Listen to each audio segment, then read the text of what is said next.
ဒီနေရာကိုခြေတလန်းလောက်နေရတော့မဲ့သူတိုင်းပြန်လန်းမရှိပဲဘွားကြီးကရှင်လျက်နဲ့အသက်မဲ့သွားရတော့မှာပါမနက်ဖြန်ပေါင်းများစွာရဲ့မနက်ခင်းနေအောင်ကြီးတွေကိုတသက်တာလုံးဆုံးရှုံးလိုက်ရမယ်ဒီနေရာကတော့မက္ကဆီကိုနိုင်ငံအရှေ့တောင်ဘက်မှာရှိတဲ့ Central America ရဲ့နိုင်ငံတစ်ခုဖြစ်တဲ့ El Salvador ပြည်နယ်အစိုးရကိုယ်တိုင်ကမ္ဘာအကြီးဆုံးနဲ့ security အမြင့်ဆုံးလို့တရားဝင်ကြေညာထားတဲ့ Seacot ဆိုတဲ့ထောင်ကြီးပဲဖြစ်ပါတယ်ဘဝတထောင်ဝယ်ရှိတဲ့လျှက်စစ်စီးယိုတွေနဲ့စောက်ကြည့်မျှော်စင်တွေရဲ့အနောက်မှာတစ်ချိန်ကလမ်းမတွေပေါ်မှာဩဇာအာဏာအရှိဆုံးမာဖီးယားဂိုင်းဝင်ပေါင်း4000ကျော်ဟာအပြီးတိုင်ထိမ့်သိမ်းခံရပါတယ်။အထဲမှာနေအောင်ကြီးမရှိဘူး။ဘာကိုပိုင်ပစ္စည်းမှလည်းမရှိရဘူး။နောက်ဆုံးကိုမိသားစုနဲ့တောင်ထာဝရအဆက်အသွယ်ပြတ်တောက်ခံရမှာပါ။ဒီထောင်ထဲကရာဇဝတ်ကောင်တွေရဲ့မျက်လုံးတွေကိုတေချာကြည့်လိုက်ရင်အနာဂတ်အတွက်ဘာမျှော်လင့်ကြမှမရှိတော့ဘဲနဲ့နောင်နာတွေနဲ့အတူသက်ရှိဆက်ရုပ်တစ်ကောင်လိုနေရပေါင်းများစွာကိုဖျက်ဆီးကြရတော့မှာပေါ့။ဒါပေမဲ့ပိုစိတ်ဝင်စားစရာကောင်းတာကဒီလိုစီကော့ထောင်ကြီးကြောက်ပဲတစ်ချိန်ကကမ္ဘာအနည်းအရှိဆုံးနိုင်ငံဟာအခုတော့ကမ္ဘာအငြိမ်းဆုံးနိုင်ငံတစ်ခုဖြစ်လာခဲ့တာပါဆိုတော့ဒါတကယ်တရားမျှတမှုစစ်စစ်လားလူကြီး6တန်းပဲရှိတဲ့နိုင်ငံတသေးလေးတစ်ခုကဘာဖြစ်လို့ဒီလောက်ကြီးမားတဲ့ထောင်ရင်းတစ်ခုလိုအပ်နေကြရတာလဲငယ်တော့ကကျွန်တော်တို့တွေးဘူးကြသလိုပေါ့ထောင်ဆိုတာအပြစ်ရှိတဲ့သူတွေကိုပဲခဏပဲထိမ့်သိမ်းရုံနဲ့မဟုတ်ဘူးဗျကျောင်းရင်းကတော့တစ်ချိန်ကဒီနိုင်ငံတစ်ခုလုံးကိုလွှမ်းမိုးချုပ်ကင်ပြီးတော့လူတွေရဲ့စိတ်ထဲဒီကြောက်တရားတွေရိုက်သွင်းခဲ့တဲ့ဒီမာဖီးယားဂိုင်းတွေကြောင့်ပဲဖြစ်တယ်။နာမည်ဆိုးနဲ့ကြော်ကြတဲ့ MS-13 တို့ Barrio 18တို့ဆိုတဲ့ဂိုင်းဝင်တွေကတော့သူတို့ရဲ့ရင်ပတ်ထဲမှာကြောက်ရွံ့မှုတွေလည်းမရှိသလိုဘာနောင်နာတရားမှလည်းမရှိပါဘူး။သူတို့ကတစ်ဖက်လူရဲ့အသက်ကိုရိုးရိုးသားသားနှုတ်ယူခဲ့ကြတဲ့သူတွေမဟုတ်ဘူး။တချို့ဆို1ယောက်2ယောက်10ယောက်တွေမှကပဲနဲ့အချို့ဆိုရင်ရောက်ပေါင်း90ကျော်ဒါမှမဟုတ်အထက်မကတဲ့အသက်ပေါင်းများစွာကိုသွေးရည်နဲ့နှုတ်ယူခဲ့ကြတဲ့ဒီရာဇဝတ်ကောင်တွေကိုဒီလိုထောင်ရင်းထဲမှာဘယ်လိုမျိုး system တွေနဲ့ထိမ့်သိမ်းထားတာလဲ။နောက်ပြီးသူတို့ကဘာတွေစားတော့ပြီးတော့အသက်ရှင်နေရလဲဆိုတာကိုဒီဗီဒီယိုထဲမှာအစားဆုံးအားလုံးရှင်းပြပေးသွားမှာပါမပြောခင်ကျွန်တော်ရဲ့ The Hidden Truth Channel လေးကနိုင်ငံတကာဖြစ်ရမှန်အကြောင်းတွေနဲ့မှုရင်းအကြောင်းတွေကိုအများနဲ့တင်ဆက်ပေးနေတာဖြစ်လို့အကြိုက်တူရင် channel လေးကို like and subscribe လုပ်ထားပေးလို့ရပါတယ်ဆိုတော့ let's go guys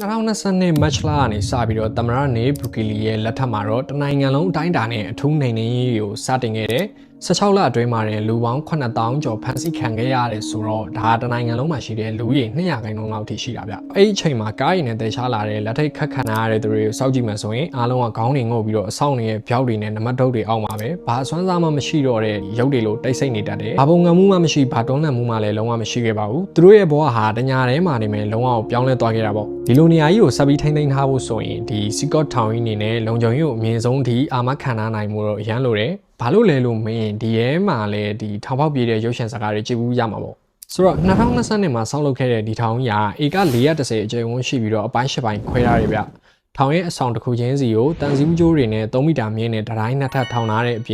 င်ဘက်ဆုံးမှာလည်း9မီတာမြင့်တဲ့တတိုင်းရဲ့1000ဝဲဘိုဝါရှိပြီးတော့နောက်ထပ်3မီတာမြင့်တဲ့လျှက်စစ် COE ကလည်းနောက်ဆုံးအတားအဆီးဖြစ်ရှိနေတာဗျဒါပဲလားဆိုတော့မဟုတ်သေးဘူးလုံးဝမရသေးဘူးဒီထောင်ပတ်ပတ်လည်မှာရှိတဲ့စောက်ကြည့်မျှော်စင်19ခုကလည်းဒီ 24/7 24နာရီလုံးမရမနာစောက်ကြည့်နေကြတာဆိုတော့ထောင်ထဲကနေထွက်ပြေးဖို့ဆိုတဲ့အတွေ့အမျိုးကိုအခုပြောနေတဲ့ကျွန်တော်လည်းမတွေ့ရဘူးဒီကောင်နေနဲ့တွေးနိုင်လိမ့်မယ်လို့ကျွန်တော်မထင်ဘူးဆိုတော့ဒါကစီကော့ထောင်ကြီးရဲ့နောက်ဆုံးစစ်ဆေးဂိတ်ပေါ့အံဝေါ်ဖို့ကောင်းတာဒီထောင်ရဲ့ပတ်ပတ်လည်2ကီလိုမီတာအတွင်းမှာဒီဖုန်းလိုင်းတွေအင်တာနက်လိုင်းတွေအကုန်လုံးကိုလုံးဝဖြတ်တောက်ထားတယ်ပြီးရင်ထောင်ပြင်ဘက်မျက်နှာစာတစ်ခုတည်းကိုတင်စစ်သားပေါင်း600ကျော်ကဒီ equipment အစုံနဲ့နေရောညပါလုံခြုံရေးယူထားပါသေးတယ်ဒီထောင်ထဲကိုမဝင်ခင်မှာကိုပစ္စည်းမှန်သမျှအပြင်မှာထားခဲ့ရတယ်အထဲကိုရောက်လာတဲ့အကျဉ်းသားအသက်တိုင်းမှာတရမွန်ပစ္စည်းတွေဖောက်ထွင်းရေးကိရိယာတွေကအစဒီအတချောင်းမှာပါမလာအောင် X-ray စက်တွေနဲ့တေချာအောင်စစ်ဆေးတယ်တီးတဲ့အတိုင်းပဲဒီစက်တွေကဒီရိုးတွေခန္ဓာကိုယ်အတွင်းဒီထိုးပေါက်မြင်ရတာမို့လို့မျိုးချထားတဲ့ memory ကပ်ပြားလေးတွေပြီးရင်ဒီ microchip တွေဒါမှမဟုတ်ရင်ဖုန်းအားသွင်းကြိုးသေးသေးလေးတွေအစအကုန်လုံးအမိဖမ်းနိုင်တယ်ဗျာကိုမေးပြီးဝတ်ထားတဲ့ဒီလက်စွပ်တကွင်းငကတ်တစ်ခုတောင်မှလုံးဝလွတ်သွားဖို့မရှိအောင် X-ray စက်တွေကတိကျတယ်နောက်ပြီးထောင်ဆောက်တွေအားလုံးကလည်းသူတို့မျက်နှာတွေကိုအဝတ်နဲ့တခြားဖုံးအုပ်ထားရတယ်ဗျဘာလို့လဲလို့မင်းဒီလောက်ကပြင်လောကမှာသူတို့ရဲ့ဒီလုံခြုံရေးအတွက်စိုးရင်ရလို့ပါအပြင်မှာဒီဂိုင်းဝင်တွေကရှိနေသေးတာမို့လို့ကိုမျက်နှာသားအပြင်မှာပေါ်သွားရင်ပေါ်သွားတဲ့အဆောင်ရဲ့လုံခြုံရေးအတွက်စိတ်မချအောင်လေဒါပေမဲ့အဲ့ဒီထဲမှာအရာရှိတယောက်ကတော့မျက်နှာဖုံးလုံးဝစွန့်မထားဘူးနောက်ပြီးတော့သူကဘာပြောလဲဆိုတော့ကျွန်တော်တို့ကအကျဉ်းသားတွေကိုမျက်နှာချင်းဆိုင်ကြည့်ဖို့လိုတယ်သူတို့ကျွန်တော်ကိုသိကြပါတယ်တဲ့မင်းတို့ထမိုင်းလို့ဒီလိုလုံနေတယ်ဆိုရဲသူမျိုးပေါ့ဗျာပြောရမယ်ဆိုရင်ဒီနေရာကတော့ဖန်ဆီးခံပြီးတဲ့သူတွေပထမဆုံးလာရတဲ့မှတ်ပုံတင်တဲ့အဆောင်ပဲဖြစ်ပါတယ်အကျဉ်းသားအများစုကမှတ်ပုံတင်မပါလာကြတဲ့ဒီလက်ပွေနှိပ်တာတွေဓပုံရိုက်တာတွေကိုကြီးရစုံဝင်တွေအားလုံးကိုဒီထောင်ရဲ့စနစ်ထဲမှာပဲအပြီးတိုင်းသွင်းလိုက်တာမျိုးပေါ့ဆိုတော့အိဆက်ကပိုင်းကနေစပြီးတော့မိသားစုနဲ့အဆက်အသွယ်ကအားလုံးလုံးဝထာဝရပြတ်သွားပြီ ဘလို့လူမျိုးနဲ့မှလည်းတွေ့ခင်မရှိတော့ဘူးဒါပေမဲ့စိတ်မကောင်းစရာကောင်းတဲ့တစ်ချက်ကတချို့ဒီအပြစ်မရှိတဲ့သူတွေကမှားပြီးတော့ဖန်ဆီးခံရတာမျိုးတွေရှိနေတယ်သူတို့ရဲ့မိသားစုတွေခင်ဗျာမှာတော့ဒီကိုလူကသေးလားမသိရှင်လားမသိဆိုတာကိုဘလို့မှခွဲခြားလို့မရတော့ဘူးဆိုတော့အခုကျွန်တော်တို့ကြည့်နေတဲ့ဗီဒီယိုမှတ်တမ်းရပဲပျောက်သွားတဲ့သူတွေရဲ့မိသားစုဝင်တွေကိုနောက်ဆုံးအနေနဲ့ပြန်တွေ့နိုင်မဲ့တခုတီးသောလမ်းစာဖြစ်နေနိုင်ပါတယ်ဒီနေရာကတော့ထောင်ထဲမငြိမ်သက်မှုတွေကိုထိန်းချုပ်ဖို့အတွက်အထူးပြင်ဆင်ထားတဲ့လက်နက်တိုက်ပဲဖြစ်ပါတယ်အထဲမှာတော့အထူးကာကွယ်ရေးပစ္စည်းကိရိယာတွေနဲ့ rifle အမျိုးအစားတွေစုံစုံလင်လင်ရှိနေတာဗျထောင်ဝင်တွေကနေရဲ့ဒီဘေးကင်းလုံခြုံရေးအတွက်လည်းအကျဉ်းသားတွေကိုအမြဲတမ်းခြေချင်းလက်ထိပ်တွေတေချာခက်လက်ရှိတယ်အထူးနှိမ်နေဝစ်စုံတွေဆိုရင်လည်းဒီကြီးကားတွေဒိုင်းတွေဒီခေါင်းဆောင်တွေအပြင်လေပဲလက်မောင်းနဲ့ခြေထောက်ကာကွယ်ပစ္စည်းတွေကိုပါအကုန်စုံအောင်သူတို့ထည့်ပေးတာတယ်ဒီထောင်ကြီးထဲမှာဘယ်တော့မှဒီထောင်ဖောက်ပြေးတာမျိုးမရှိဘူးသေးပေမဲ့အရာအလုံးအစင်သစ်အချိန်တွေဒီ star မိုင်မြင်လှုပ်ထားလေးရှိတယ်ပြီးတော့ Secot ထောင်ကြီးမှာတော့ထောင်သားတွေကိုရွှေ့ပြောင်းမှုအတွက်ဘတ်စကားတွေကိုပဲအဓိကသုံးတယ်လမ်းလျှောက်တဲ့နေရာတွေမှာလည်းဒီထူးထူးခြားခြားကြောက်တုံးလေးတွေကိုစီပြီးတော့ခင်းလာတာဗျဘာလို့လဲဆိုတော့အချက်ပေးသဘောမျိုးနဲ့ဘယ်သူပဲဖျက်လျှောက်အတမထွက်ပဲနဲ့လုံးဝရှောက်လို့မရအောင်ခင်းလာတယ်ဒါတွေမကသေးဘူးဒီထောင်ကြီးကအပြင်လောကနဲ့လုံးဝအဆက်အသွယ်ပြတ်တောက်သွားရင်ကိုပိုင်လျှက်စစ်နဲ့ရေပိုင်လိုင်းစနစ်တွေမှာအနည်းဆုံးတစ်ပတ်လောက်ထိကောင်းကောင်းကြီးလေပတ်နိုင်အောင်သူတို့ system တီးတန့်ဖန်တီးထားတာမျိုးဗျ system အရန်ကောင်းတယ်လို့ပြောရမယ်အဲ့ဒါကြောင့်လေသူတို့ကတရားဝင်ဒီ security ဘိုင်းဆိုင်ရာဘာတွေကိုပါ official ချပြတာဖြစ်နိုင်တယ်ဗျအဲ့ဒီကိုလဲသွားမှုတဲ့ vlogger တွေရဲ့အတွေ့အကြုံရဘယ်လိုခံစားလိုက်ရလဲဆိုရင်ဒီကမ္ဘာအနေနဲ့အရှိဆုံးဒီလိုလူတွေနဲ့မျက်နှာချင်းဆိုင်လိုက်ရတဲ့အချိန်မှာလေထုတစ်ခုလုံးကဒီအချတန်ကြားရလောက်အောင်တင်းမာသွားတယ်လို့ဒီတင်စားမှုတယ်ဒီထောင်ရဲ့အဆောင်3နဲ့အဆောင်400ကက်ရက်ရှိပြီးတော့အထဲမှာအကျဉ်းသားပေါင်း200နဲ့900လောက်ထိရှိနေတာပေါ့အသက်ဝင်လာတဲ့သူဘယ်သူမှမဆိုသူတို့ကလုံးဝအေးဆက်တဲ့မျက်လုံးတွေနဲ့တန်ရအပြည့်စိုက်ကြည့်ကြတာဗျတကယ်ကြက်သိမ်းထားဖို့ကောင်းပြီးတော့ကိုသာဆိုတဲ့ခံစားချက်မျိုးကိုထည့်ကြည့်လိုက်မယ်ဆိုရင်ဆိုတော့သူတို့အားလုံးကအင်ကြီးဖြူအောင်ဘောင်းမိနဲ့ကရုဖဏတ်တွေကိုပဲဝတ်ထားရပြီးတော့ကိုပိုင်ပစ္စည်းဆိုလို့ဘာတခုမှရှိခွင့်မရဘူးအန်ဟိုကောင်းတာအများစုကအသက်အရွယ်တွေငယ်သေးပေမဲ့သူတို့ရဲ့နောက်ွယ်ရာယာစုံတွေကတော့တကယ်ထိမ့်လန့်ကောင်းနိုင်ရွယ်တချို့ဆိုရင်ဒီတမိုင်းတစ်လျှောက်နာမည်ဆိုးအထွက်ဆုံးသူတွေထပ်တောင်ပို့ပြီးတော့အသက်ပေါင်းများစွာကိုနှုတ်ယူခဲ့ကြတဲ့သူတွေရှိတယ်နောက်ပြီးဒီနေရာမှာဗာမေးကုန်းမှလည်းမေးခွင့်မရှိဘူးအကိုကျွန်တော်ထမင်းထပ်စားလို့ရသေးလားဒီနေ့ဘိုင်းချက်လဲသွားမေးတာမျိုးတွေလုပ်လို့မရဘူးပေါ့ဗျာတကယ်လို့အဲ့အကျဉ်းသားတွေဘက်ကအဲ့လိုစကားမျိုးတွေဒီလိုမေးဖို့စူးစမ်းလာတဲ့ခါကျရင်တော့အပြစ်ဖေးခံရမှာဖြစ်လို့သူတို့ကိုယ်တိုင်ကလည်းဒါကိုကောင်းကောင်းကြီးသိတယ်ဒီတာနိုင်ရဲ့တစ်ဖက်မှာရှိနေတဲ့သူတွေကတစ်ချိန်ကအပြင်လောကမှာတကယ်ရက်ခဲ့ကြတဲ့သူတွေအနေနဲ့ဖြစ်ခဲ့တာပေါ့တကယ်စဉ်းစားကြည့်လို့ဒီတာနိုင်နေတာမရှိဘူးဆိုရင်ဘာတွေဆက်ဖြစ်လာမလဲဒီထောင်ကြီးမှာအဆောင်၈ဆောင်ရှိပြီးတော့အဆောင်တစ်ခုစီမှာအခန်းပေါင်း32ခန်းရှိတယ်အခန်းတစ်ခန်းချင်းစီမှာတင်ဒီအကျဉ်းသားပေါင်း80ရာနဲ့150အထိစုပြုံပြီးထည့်ထားတာဆိုတော့လေရွေးအနှံ့သက်တွေရောနေရာထိုင်ရင်းနေရာရောစဉ်းစားစရာမရှိဘူးနေအောင်ကြီးလဲလုံးဝမရသူလူတယောက်ချင်းစီအတွက်နေရာအကျဉ်းဝန်းကလည်း3.5 စတူဒီယံမီတာပဲရကြတယ်3.5 စတူဒီယံမီတာဆိုတော့ဟိုစဉ်းစားကြည့်ပေါ့နော်ပြီးတော့အဲ့ဒီထဲမှာရှိတဲ့လူတွေအကုန်လုံးကဘယ်တော့မှပြီးမှမဟုတ်တဲ့ပြစ်ဒဏ်တွေကို infinity အကြခံရတာမျိုးဖြစ်လို့ထောင်ထဲကိုဝင်လာပြီးတော့ဘယ်တော့မှပြန်ထွက်သွားခွင့်မရှိဘူးလူတယောက်ရဲ့မျက်လုံးကများသောအားဖြင့်လိန်လို့မရဘူးဆိုတော့သူတို့ရဲ့မျက်လုံးတွေကိုတခြားကြည့်လိုက်ရင်အများစုရဲ့စိတ်ဝိညာဉ်အားလုံးကလုံးဝမျောလင်းချက်မဲ့နေတာကိုမြင်တွေ့ရလိမ့်မယ်အနာဂတ်အတွက်ဘာမျောလင်းချက်မှမရှိတော့ဘဲနဲ့စိတ်ရုပ်တွေလိုနေတိုင်းဖြတ်တန်းနေရတာမျိုးပေါ့ဒီခန်းတွေမှာတော့အင်တာနက်ရေချိုးတဲ့နေရာတွေရှိတယ်စဉ်းစားကြည့်အောင်ဗျာလူပေါင်း80ကျော်ရှိတဲ့ဒီအခန်းချင်းလေးထဲမှာအင်တာနှလုံးထဲပဲရှိတယ်ပြင်ရေချိုးတာရောအင်တာတက်တာရောတနေရာထဲမှာပဲရေကန်တစ်ခုတည်းကိုပဲရေကိုပလတ်စတစ်ခွက်နဲ့အတူတူသုံးရတယ်ကျွန်တော်တို့အိမ်နေဒီအလုပ်လုပ်တဲ့ရုံးနေရလိုမျိုးရေပိုင်လိုင်းကလည်းဓာတ်ရိုက်ကျနေတဲ့ရေစနစ်လည်းမရှိဘူးအိမ်နေတဲ့နေရာကလည်းဒီတံများတွေကိုဆင်လုံလုပ်ပြီးတော့အပေါ်မှာခေါင်းလည်းမရှိမှွေရလည်းမရှိတနေကုန်အဖြူအောင်ပိတ်စလေးတစ်ထည်ပေါ်မှာပဲလှဲနေရတယ်ဒါနဲ့မကသေးဘူးဘာမှမဖွက်ထားနိုင်အောင်နှစ်ပတ်တစ်ခါကရုံးတုံးမေးရတယ်လို့မုံစိတ်မွေးတွေပါလုံးဝအပြောင်ရှိခိုင်းတာတယ်အဆန်းဆုံးကဘာလဲလို့မင်းတစ်ချိန်ကဒီအဆာဗာဒေါနိုင်ငံကိုအပိုင်စားရပြီးအချင်းချင်းတိုက်ခဲ့ကြတယ် MS-30 နဲ့ဒီ Barrio 18ဖွဲ့တွေကဒီအခုခန်းထဲမှာပဲတက်လုံးအတူတူရောနေကြရတာပဲမနေခြင်းလို့လည်းမရတယ်လို့ထပြီးထိုးချိန်နေလို့လည်းမရဘူးသူတို့ကိုဘောကတတူးတွေကတော့ခိုင်းပေါ်သစ္စာရှိခဲ့တဲ့သမိုင်းကြောင်းတွေကိုတက်တည်ပြနေတော့ပေါ့ဒါပေမဲ့လည်းအခုချိန်မှာတော့သူတို့ကရင်လုံးလမ်းမတွေပေါ်ကဘယင်းတွေမဟုတ်တော့ဘူးဒီအခန်းထဲမှာပဲတလီရဲရွှင်နဲ့အတူတူနေသွားဖို့ပဲသင်ရတာပေါ့တကယ်တော့ MS-13 ဂိုင်းဝင်တွေကသူတို့ခန္ဓာကိုယ်ပေါ်မှာ M ဒါမှမဟုတ်13ဆိုတဲ့ကဏ္ဍတွေကိုထိုးလေးရှိကြပြီးတော့ Barrio 18 ဂိုင်းသားတွေကတော့ဒီ18ဒါမှမဟုတ်ရင်ဒီရောမကဏ္ဍတွေကိုထိုးကြတယ်အချိန်တုန်းကသူတို့နဲ့အကြည်ချင်းစုံမင်းအောင်ဒီလောကကြီးနဲ့ထာဝရနှုတ်ဆက်သွားရနိုင်ပါတယ်သူတို့ရဲ့တတူးတွေမှာလည်းလှုပ်ဝက်ချက်နဲ့အထိပ္ပယ်တွေရှိသေးတယ်ဥပမာပင်းကူအိမ်တတူးဆိုရင်ဥပဒေရဲ့ပိုက်ကွန်ထဲမှာမိနေပြီဆိုတဲ့သဘောကိုပြတာဖြစ်ပြီးတော့ဒီမိစ္ဆာချိုတတူးဆိုရင်အမောင်လောကပေါ်သစ္စာရှိမှုပြတယ်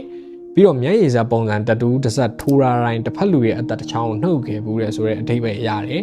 အကယ်၍30ဒါမှမဟုတ်ရင်အထက်ပို့ပြီးတော့ထိုးထားရဆိုရင်ပေါ့နော်